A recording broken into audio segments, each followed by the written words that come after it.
Hey, là-haut.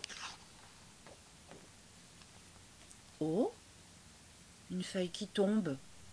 Mais on n'est pas encore en automne. Peut-être que cette feuille vient de là-haut, se dit Titou, à cause du vent. Je me demande bien comment c'est là-haut. Mais l'arbre est si grand que pour arriver jusqu'en haut, il faudrait que j'ai un avion, pense-t-il. J'aimerais bien piloter un avion. Mais Titou n'a pas d'avion. Bon, allez, arrête de rêver. Allez, tu as du travail. Oui, souvent, Titou parle tout seul. Oh! Mais qui a mangé mes prunes? Ouille! Aïe! Ouille! Non, mais dites donc là, ça va pas de m'envoyer des trucs sur la tête?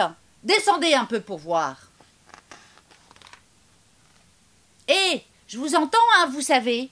Je sais que vous vous cachez dans les feuilles. On est moins courageux, hein, quand on est tout là-haut, hein? Puisque c'est comme ça. Titou n'aime pas du tout qu'on se moque de lui. Il décide de monter dans l'arbre. Sur la première branche, il rencontre une coccinelle. « Dis donc, toi, c'est toi qui me balances des trucs sur la tête? Mais n'importe quoi, hein? Je ne savais même pas que tu habitais en bas. Et puis, je suis bien trop occupée, hein. Je dois me préparer pour ce soir. » Titou se demande pourquoi la coccinelle doit se préparer pour ce soir. Il grimpe un peu plus haut. Sur la deuxième branche, il se cogne à une chouette.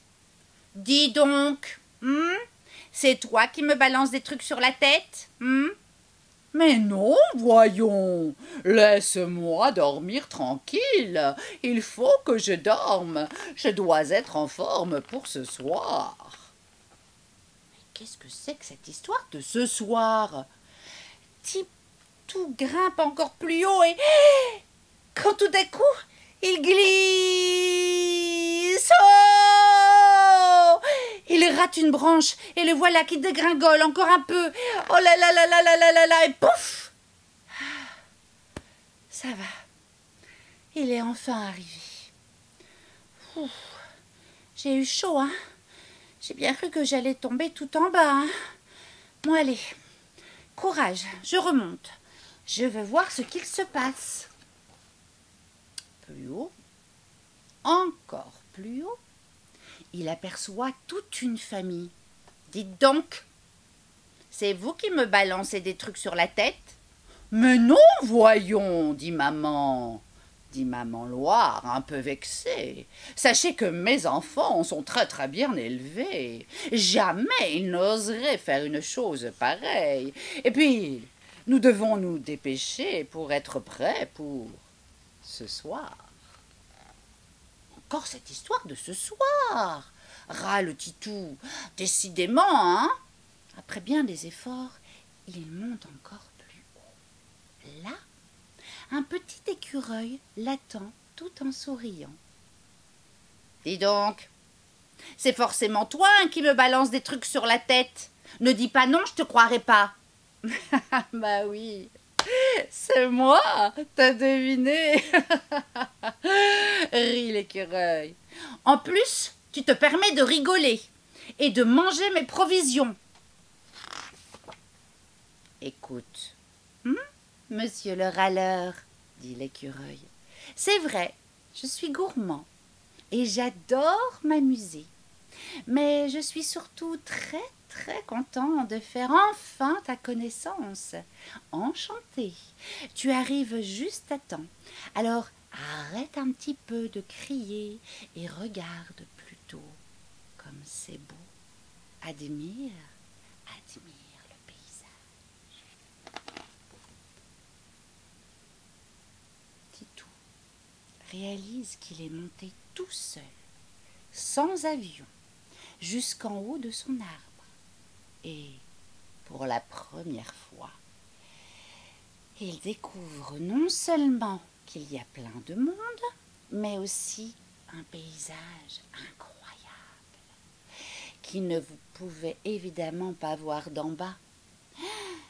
Il y a même une fête. Ah, c'était donc ça, hein, cette histoire de ce soir. Hein?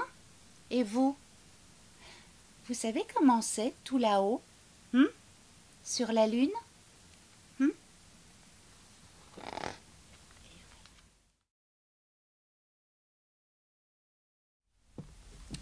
Tout va mal pour Tristan Quichon.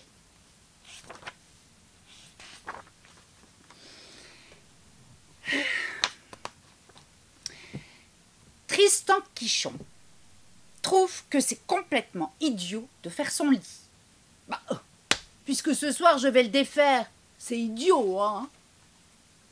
Mais aucun des 72 frères et sœurs de Tristan Quichon n'écoute ce que dit, car maman Quichon a annoncé que quand les lits seraient faits, on mangerait des crêpes au sucre. Mais est-ce que vous seriez complètement idiot, dit Tristan Quichon. Idiot toi-même, répond Fatouma Quichon, et elle court manger des crêpes avec les autres. D'ailleurs, pense Tristan, tout est idiot, hein.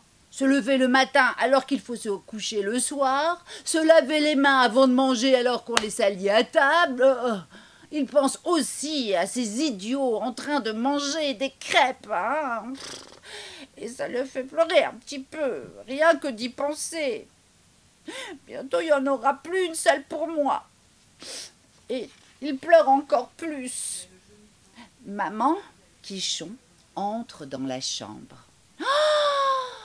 Oh là là, on dirait que tout va mal pour mon petit Tristan Quichon. Est-ce qu'une crêpe au sucre pourrait le consoler? Je ne crois pas, dit Tristan. Pourtant, dit maman, ça me ferait tellement plaisir que mon petit Tristan mange cette crêpe. Est-ce qu'il ne voudrait pas se forcer un petit peu? Je veux bien essayer, hein, dit Tristan. Et il essaie.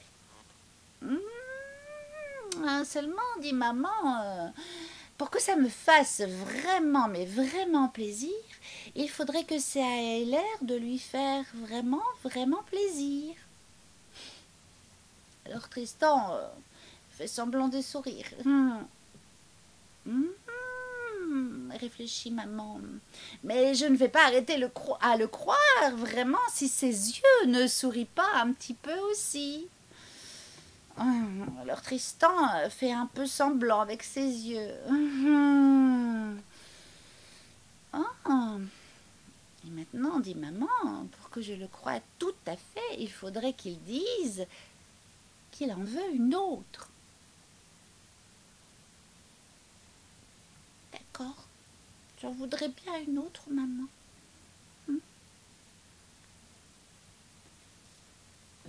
Pardon? Comment? Dit sa maman. J'en veux une! Hurle Tristan Quichon. Bien sûr, dit maman, avec mon grand plaisir, petit Tristan chéri. Mais, et ton lit? Est-ce qu'on ne pourrait pas faire semblant de le faire aussi, le lit, maman? C'est à cet instant que tous les frères et sœurs de Tristan Quichon entrèrent dans la chambre, car maman Quichon avait annoncé que quand les crêpes seraient mangées, elle serait d'accord pour un chalut Guili. C'est idiot, hein, dit Tristan Quichon, pile au moment où j'allais faire mon lit. Et voilà.